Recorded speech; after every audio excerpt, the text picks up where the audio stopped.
Music, good evening. I'm Eva Pilgrim. Thanks for streaming with us. It's day 2 of testimony in the Sean Diddy trial, and the prosecution's star witness, his ex-girlfriend Cassie Ventura, taking the stand. The disturbing video of Diddy and Cassie in an LA hotel hallway, one of the sparks, really ignited this case today for the first time in 6 years. Cassie coming face to face with Diddy, telling the jury in graphic detail about what they say is the darker side of the rap mogul over the span of their 10-year relationship.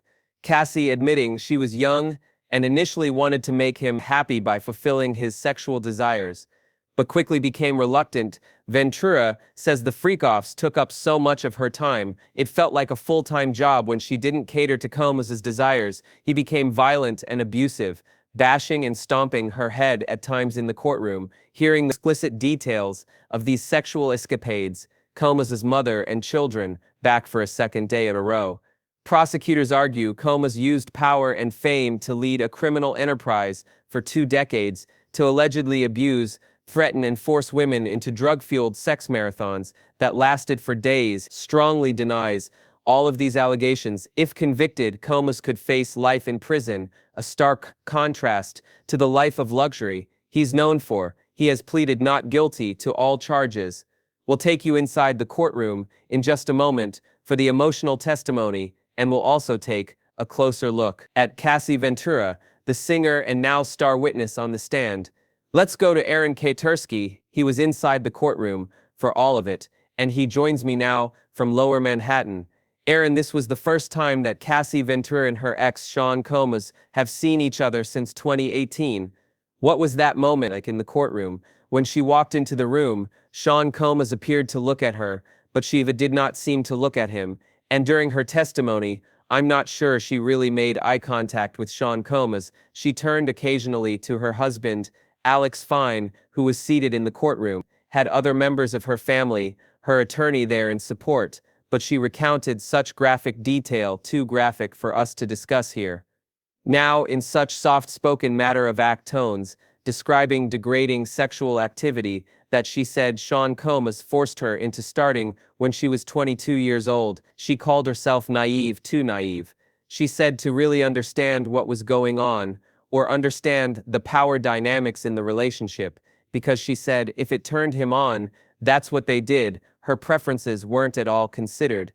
And then she said she was passed around and objectified by men and with other men she didn't want to be having sex with, on Sean Combs's whim, describing how he wanted to set up recording equipment to record these freak-offs. She said it made me feel insane. She said it was humiliating and disgusting.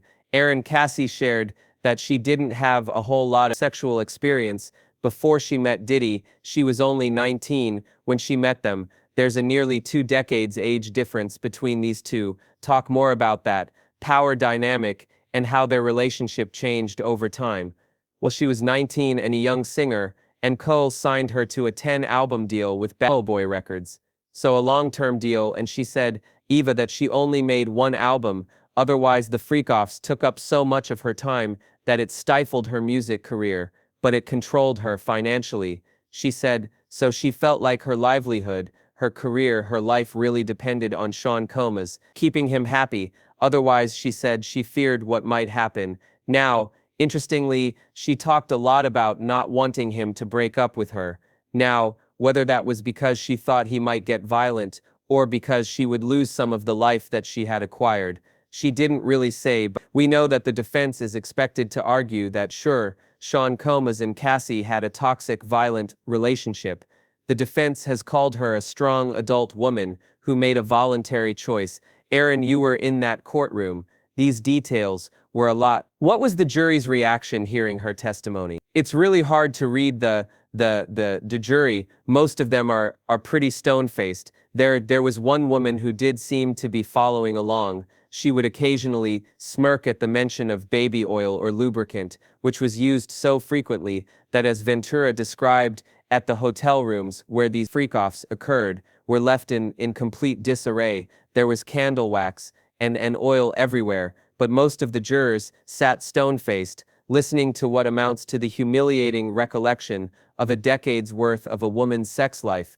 Aaron, what can we expect to see in court tomorrow? More of the same. Cassie Ventura ended her testimony today, taking jurors to a moment they've already seen video of what happened in the Los Angeles hotel in March of 2016. The jury had already seen the video, but they saw it again with Cassie narrating it, saying, "That's me," pointing to herself on video, telling the jury this was the first time, the first and only time she tried to escape a freak-off before Sean Combs declared it over. She said she got hit by Combs, she had a black eye, and she wanted to leave, but when she tried to, as the jury saw in video, he dragged her back. Aaron Kursky for us, there at the courthouse. Aaron, thank you so much, and let's break all of this testimony down and what it means for this case with ABC News. Legal contributor and trial attorney Brian Buckmeyer, you were also in the courtroom. This testimony, the details of this testimony from a legal standpoint. What stood out to you? So from a legal standpoint, there are a few quotes I want to look at that I think kind of run the gambit of what we're talking about here. We have Cassie Ventura here, and some of her quotes saying here after the freak-off, the room was pretty bad off, the candle wax, the all over the place, and then she described having a pungent smell, and she brought us into those rooms in a way that made us think no one wants to be in there. The only way you can be in there is to be compelled. I think that fed into the government's argument of coercion, but we also heard something that I think the defense is going to jump on, where she talked about that she was insanely jealous, and we remember from Tenny Garagos, she said that this case was about love, infidelity, jealousy, and money, and so I think something like this, Sean Conn professing to be a man of many women, Cassie potentially being jealous and maybe starting some of those fights or participating in the fights. That's something the defense is going to jump on. And then, of course, this saying that she's super young and naive people pleaser, getting her personality. I think her testimony really drove home the idea that this was a horrible interaction, that it was a toxic relationship, as Aaron is quoting the defense, but also I think there's something that both sides will be able to use from her testimony, that she was trafficked, as a government is arguing, but also that this could just be a domestic violence case where the defense might be able to argue not these crimes, other crimes he's guilty of, maybe not guilty of trafficking and racketeering. She also talked at some length about the control that he had over her and the other people on his staff that helped participate in that. Why do you think that was so important? All right, so I think the smart thing to do, like start off, is talk about Cassie's age. She's 38 years old now. Sean Combs is 55. The age gap was one thing they touched upon. The fact that she was his singer and signed on to his label as a singer, and she had done some modeling in the past, and that he had the ability to control whether or not her music got out. We also saw the testimony about who was in his inner circle. We saw her talk about bodyguards and chief of staff. And to Aaron's point, she was very matter-of-fact and soft-spoken when she spoke, but what I saw when she talked about those bodyguards and saw pictures of them, and it's almost like she started to tremble in her voice a little. You can see a sense of fear as she recounted who the people were, where if she didn't pick up the phone right away, someone would come and find her. And I thought really colored the idea of this criminal enterprise. Again, you were in the courtroom today. What was the jury's reaction? Hearing all of this, I think as they continued to watch, you saw some people feverishly taking notes in and the no back, longer has but a voice who will pursue justice for her accusation. Everyone was really leaning in. As of the listening. Aiken There against were Diddy, somewhat no stoic. expansion of the I didn't see investigation, anyone no really, isolation orders, like no equipment jaw-dropping access, about some of no these suspension of attorney allegations. communication. Of course, Everything you saw inside some people, solitary as we block see C in the reports, continued as shaking their before. head as to some of Everything these except the statements, fear. because they were If a very, female very warden can horrible vanish and hard after to a single listen to nothing at times except the fear. at the very If beginning a female of the day, warden can we heard vanish from after after a male single escort note, that ones who testified once worked that he overnight saw in that area, Coma's attack. the ones who Cassie, filed for leave what without stood giving a out to reason, you about the his ones who testimony? saw but never Yeah, spoke. and so No one mentions Xavier the note, Donaldson was a but defense everyone knows attorney it who appeared. continued the And if what it says is cross-examination. true, And then what stood punishment. out to me Part is 3. I think they're The still person kind no of longer in attacking the this system. strategy The internal of personnel attacking the database of the credibility as well Atlanta as the Federal idea Detention of Center consent updated its here. weekly And so roster. from there, Under the there were two category Special things. Personnel One, Code Adjustment, Philip the or name Daniel of Warden Phillips said that TD he was marked actually as had removed feelings from towards system by Cassie, administrative and order. there might have There was been, no again, decision number this issue recorded, of but jealousy was that I think deactivated. the Her defendant personal tried to hone contact in on. information But of course, disappeared from the internal government network came back exactly and talked 30 about just the brutality of Sean Combs's interaction with Cassie, the directing of the sexual encounters, who got paid, how they got paid, and again, just the brutality of the interaction that he saw with them. Brian Buckmere, thank you so much. We'll come back to you in just a little bit. Cassie Ventura's testimony today, detailing graphic allegations of domestic violence, which she says she experienced while dating Sean Combs' violence, that the defense admitted to in opening statements to talk more about domestic violence. Let's bring in criminal defense attorney and ABC News legal contributor Bernardo Villona, who has handled sex crime cases, and former NYPD sex crimes detective Sarah Matz, who also notably worked on the Harvey Weinstein investigation. Thank you both so much for joining with us. Bernardo, let's start with you. The defense admitted in opening statements that Combs got violent, but say that doesn't mean he was trafficking people. So does the violence matter here? The violence absolutely matters here, because it's the violence is what actually quieted Cassie as to not say anything for all those years. Look how long it took her to finally say something. And that's a common issue that you see with domestic violence victims, with sexual assault victims, because it takes them a long time. Number one, to realize that they were victimized, and two, to have the courage to come forward and actually to speak to other people about what happened to them. But three, look what happens behind closed doors. You just never know what happens behind closed doors. So this violence, this her being scared, is all a part of the violence and the crimes that took place here, and what the prosecution is moving forward. In front of this jury, piece by piece, Sarah, you've investigated a lot of cases. How does violence factor into these types of situations?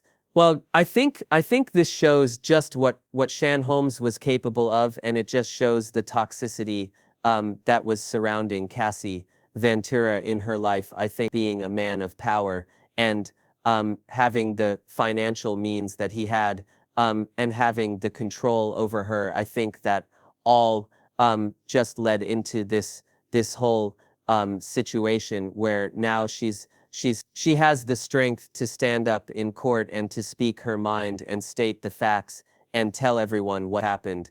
And she is strong, and she was a victim, and now she's able to speak up for herself and show the world that she's strong and that she's able to come over this and excel in her life and move on. Bernardo, we saw text messages between Cassie and Diddy today. The defense has already said they think the messages show the consensual nature of their relationship. I'm curious, though, what's your reaction to those text messages? So, when Cassie was testifying about the text messages, she also put it into context as to why she sent those text messages, what was going on in her mind, that she wanted to satisfy Sean Combs, that she wanted to be a part of this, in the sense of that she was scared that if she didn't participate, what would happen to her.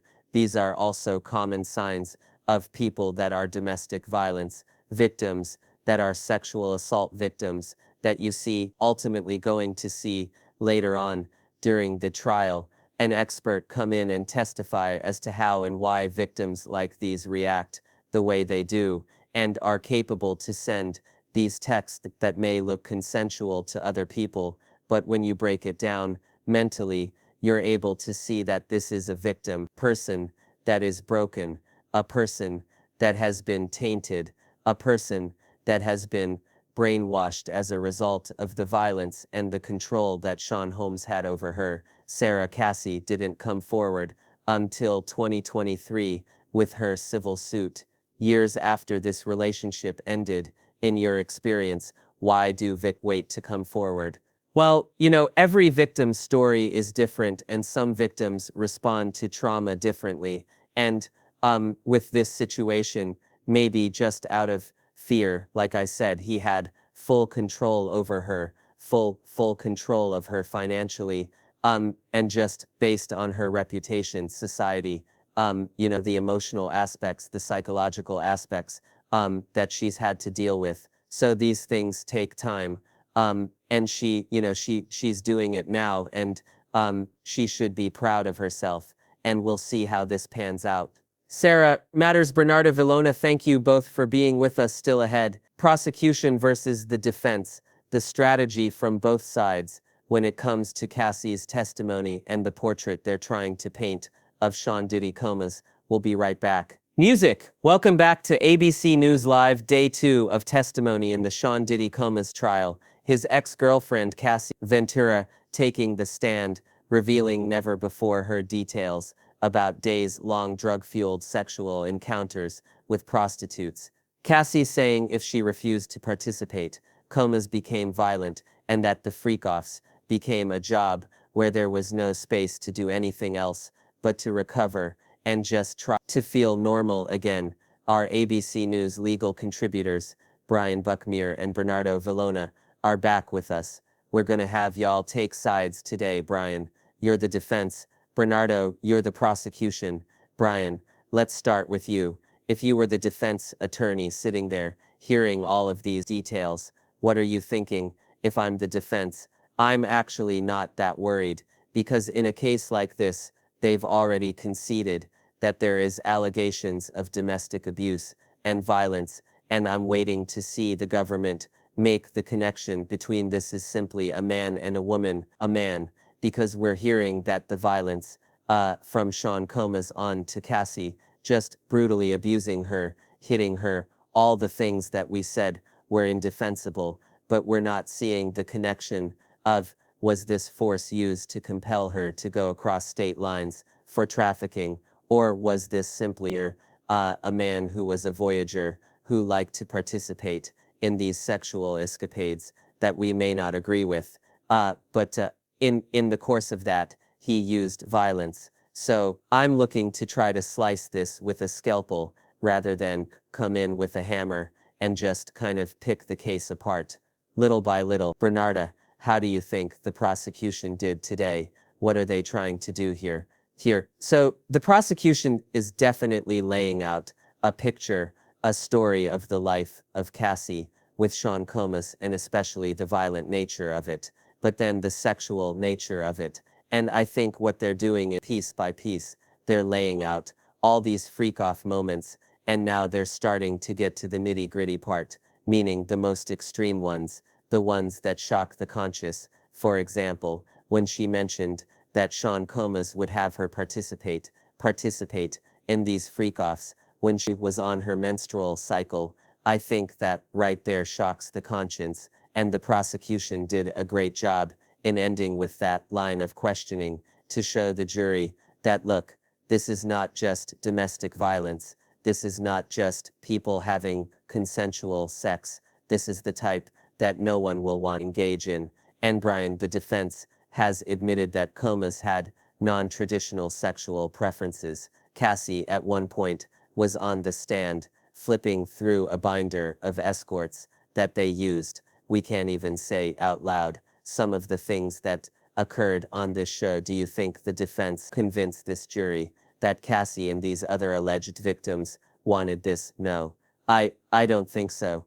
I don't think that you can take any of these allegations and say, of course Cassie wanted to do, and again, go and read it, because some of the things we're not allowed to repeat. But the brutality, the coercion, the arguments, the slapping, the dehumanization of what allegedly happened to her, I don't think anyone's going to turn around and say, well, that's just abnormal sexual encounters. But I think the defense can size up it and say, yes, that's a crime. You know what? We call that rape, abuse, sexual assault. Look at the indictment and see if any of those are listed in the indictment. They're not. And I think the defense is going to try to sidestep them and say, where's the trafficking? Where were these allegations used to traffic her? and no Where's the longer has a criminal voice who will enterprise? And not pursue just justice an for her inner circle accusation. or an organization As of the taken of against Sean Diddy, Combs to help no expansion of the facilitate him investigation, getting from no point A isolation to orders, point B and no doing the equipment things that access, he likes, no suspension of attorney even though they're communication. state crimes Everything inside and not solitary federal Block C crimes. continued I as think before. they're gonna try to Everything sidestep except it the fear. and argue If a somewhere female else. Bernard, warden I can have to vanish ask after you a about single these nothing details. except the The fear. prosecutor If a is female literally warden can asking vanish her after a about single every note, little the ones thing who down once to worked what these overnight in rooms that looked area, and smelled the like ones who filed after for these leave without giving a free-offs, reason, the number the of ones who baby saw but bottle, never baby spoke. oil No bottles one mentions the used note, each time. but Why everyone do you knows it think these appeared. details And if what it matter says here? is So, true, Eva, then the devil punishment. is in details. Part 3. When you're The determining person no longer in credibility, the system. when The you're internal determining personnel database of the believability, Atlanta you Federal want the Detention witness Center to try to updated its give you weekly as roster. much details Under the as category possible Special to Personnel determine Code whether that Adjustment, person the name is of telling Warden the truth. TD was So marked that's as why the removed from system prosecution by is administrative heavily order. focusing There was on no these decision number details, recorded, because but in was the end, this deactivated. case Her rises personal and falls contact on information on the disappeared from the testimony of internal Cassie network Ventura. exactly 30. And in order for the jury to find a credible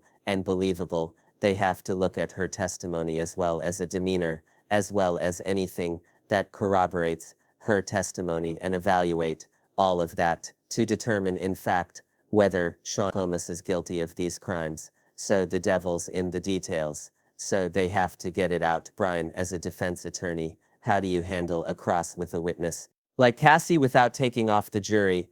Personally, I don't do it. I think I would first hire someone like Bernardo Villalone, and I think that defense is doing something very similar to that. One of the women attorneys are going to cross-examine Cassie Ventura for a number of reasons. One, this is a woman making allegations of sexual assault on that of a man. And two, she is pregnant.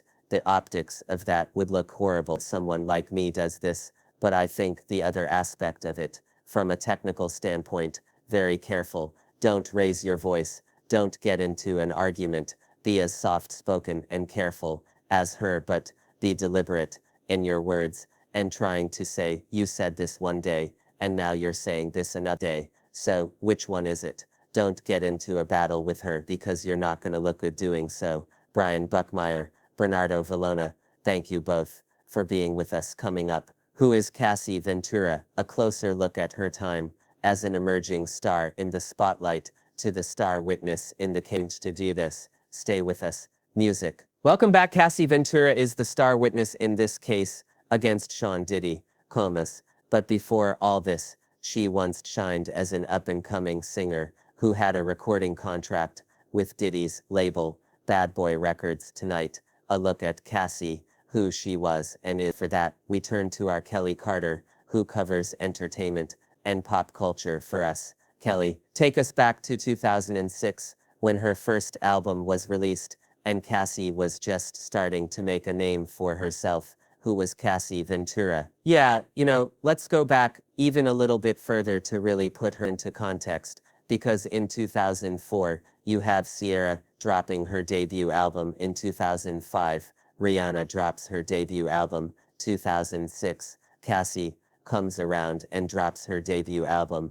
And really the landscape was very ripe for R&B pop princesses to kind of take over. And it looked as if she was going to fit quite nicely along what we were hearing on the radio and what we were seeing in music videos. She was discovered by Ryan Leslie, who is a songwriter who has written hits for people like Beyoncé, Britney Spears, and of course Sean Combs, and it seemed as if all of the ingredients were there for her to fit quite nicely in this scope of the R&B music scene from young women. So it sounds like she was such a promising young star. What happened here?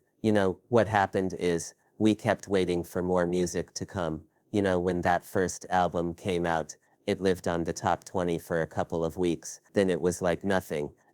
What you've been hearing a lot in today's testimony is that she signed this 10-album deal with Bad Boy Records, but only one album came out. And for the longest time, people kept waiting to hear more. See more what was going to become of her, because we saw her on red carpets, right? And then we had to wait about 6 years after that debut album from her drop to get her on a Nicki Minaj track. And I thought maybe that was going to, bring some new music from her. We kept hearing Sean talk about how she was constantly in the studios working with producers, but we really weren't hearing any new music and certainly no new albums. Cassie, as we have been able to see, is very pregnant right now, about to have her third baby. What more do we know about her life? Now it seems very quiet, far more quieter than it was when, of course, she was with Sean, because we're seeing, as we keep rolling, a lot of red carpet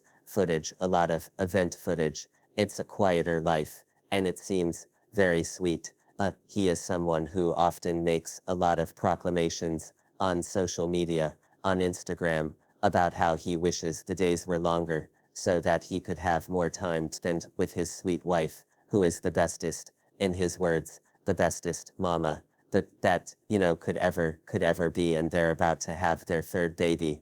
So it's quiet and obviously much more regulated. Kelly Carter, thank you as always for being with us. Thank you, and thank you so much for streaming with us. We'll be back with new episodes every day of the trial, right here on ABC News Live, Disney Plus, and Hulu weekdays at Eastern. For even more on the Diddy Trail, make sure to follow our podcast, Bad Rap: The Case Against Diddy, hosted by our very own Brian Buckmere, on Apple Podcast, Spotify, or wherever you listen.